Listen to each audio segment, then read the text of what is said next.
Mr. Sorchan di dalam channel pengembangan kepribadian. Kita belajar bagaimana menjadi konektor yang ulung. Menjadi konektor yang ulung, menjalin hubungan dengan sesama membutuhkan energi.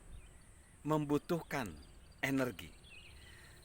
Di dalam membangun satu koneksi dengan sesama, atau komunikasi dengan sesama, kita memerlukan empat hal, yaitu kita perlu kesiapan, kita perlu komitmen, dan bagaimana kita harus menarik supaya penampilan kita menarik dan juga supaya nyaman. Ketika kita berbicara tentang persiapan, ketika kita berbicara tentang komitmen dan bagaimana kita bisa menarik orang yang diajak komunikasi, itu memerlukan energi. Ada seseorang di dalam blognya menuliskan tentang relasi dengan sesama atau menjalin hubungan dengan sesama. Dia memberikan 10 hal. Yang pertama, memiliki kemampuan untuk membuat orang lain merasa nyaman. Lalu berpenampilan percaya diri dan tenang. Lalu memiliki kemampuan untuk menertawakan diri mereka sendiri, bukan orang lain. Lalu menunjukkan minat kepada orang lain. Yang keempat, mereka menjaga kontak mata, membuka diri, mengajukan pertanyaan-pertanyaan dan mendengar secara aktif. Lalu yang kelima, mendekatkan diri dengan orang lain. Mereka cenderung memberi salam dengan jabat tangan yang hangat dan senyum. Tentunya ini dilakukan sebelum pandemi ya. Setelah pandemi kita salamannya adalah tanpa kontak fisik. Lalu menunjukkan adanya energi dan semangat, sukacita kehidupan. Yang ketujuh, puas, luas wawasan dan sopan. Yang kedelapan, mempersiapkan sebuah gambaran atau kisah-kisah nyata yang menarik, yang lucu dan tepat. Yang kesembilan, memperkenalkan satu kepada yang lain dengan suatu semangat yang menular. Tidak ada yang lain yang mendorong perbincangan di antara orang-orang yang diperkenalkan. Semangat. Yang kesepuluh, menunjukkan hormat dan menyukai orang dengan tulus dalam komunikasi. Kalau kita perhatikan dari 10 itu, lebih dari 7 itu adalah menuntut energi, menuntut upaya. Nah, di dalam membangun koneksi atau kita ingin menjadi konektor yang ulung, kita membutuhkan energi.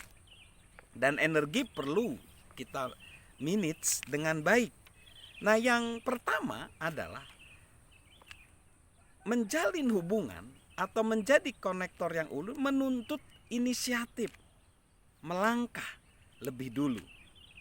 Jadi menuntut inisiatif. Nah, banyak orang ya, dia tidak mau melangkah lebih dulu, tidak memiliki inisiatif. Seperti yang dikatakan oleh Malcolm Bain, jika Anda menunggu sampai Anda dapat melakukan segala sesuatu untuk semua orang, daripada memberikan sesuatu kepada seseorang, Anda akhirnya tidak melakukan apa-apa untuk siapapun. Jadi, di dalam membangun koneksi dengan sesama, kita memerlukan inisiatif. Jangan menunggu, karena itu tidak akan berhasil di dalam koneksi. Ada peribahasa kuno berkata, orang bijaksana melakukan dengan segera apa yang dilakukan orang bodoh pada akhirnya. Lalu yang kedua, di dalam membangun koneksi dengan sesama memerlukan kejelasan, yaitu bersiap. Perlu ada persiapan. Nah, persiapan menyangkut 3 hal. Kita perlu mengenal diri kita sendiri. Ini adalah persiapan pribadi. Jadi lebih dahulu kita harus mengetahui, kita harus menumbuhkan diri kita sendiri. Kita harus terus menjadi pribadi yang pembelajar. meningkatkan pengetahuan dan wawasan. Lalu selanjutnya kita perlu kesiapan untuk mengenal audiens kita. Ini persiapan yang berkaitan untuk audiens kita. Kita harus menanyakan siapa mereka, apa kepedulian mereka, dari mana mereka berasal, kenapa mereka memutuskan untuk hadir di dalam hubungan tersebut, apa yang kita miliki untuk kita tawarkan membantu mereka. Hal-hal seperti itu perlu kita ketahui ya sebagai personal. Lalu kita juga harus mengenal yaitu diri kita sendiri dalam konteks persiapan secara profesional. Lalu yang selanjutnya, untuk membangun hubungan dibutuhkan kesabaran. Yaitu kesabaran ini artinya kita perlu memperlambat langkah kita, karena kadang-kadang kita pengen cepat. Tetapi orang lain, audiens, perlu dengan sabar kita mengarahkan mereka. Henry David Thoreau berkata, orang yang pergi sendiri dapat segera berangkat. Tetapi seseorang yang pergi bersama orang lain harus menanti sampai orang lain siap. Jadi kita perlu untuk meningkatkan kesabaran karena kita ingin pergi bersama-sama, memahami bersama-sama, menang bersama-sama. Lalu yang keempat, hubungan dengan sesama itu menuntut bahwa kita tidak mementingkan diri sendiri. Perlu ada jiwa yaitu memberi. Jadi perlu kepedulian untuk memberi. Ada seorang pembicara motivasional yaitu Trudy Metzger. Dia sebenarnya pada waktu kecilnya mengalami pelecehan dan dia ingin menjadi seorang pemberi. Dia berkata bahwa kalau dia bertemu dengan orang-orang di masa lalunya, dia masih belum siap untuk memberi. Hal itu menyakitkan. Dia menjadi defensif dan dia coba mengendalikan situasi dan dia merasa lemah.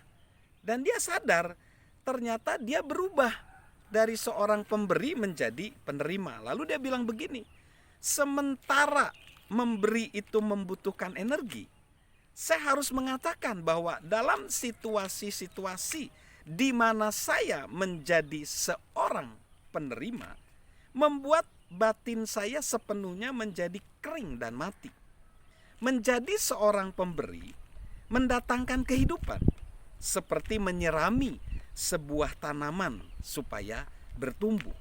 Tetapi menjadi seorang penerima adalah seperti menghisap air dan zat-zat gizi dari tanah, membuat tanaman dan tanah itu menjadi kosong dan tidak berguna.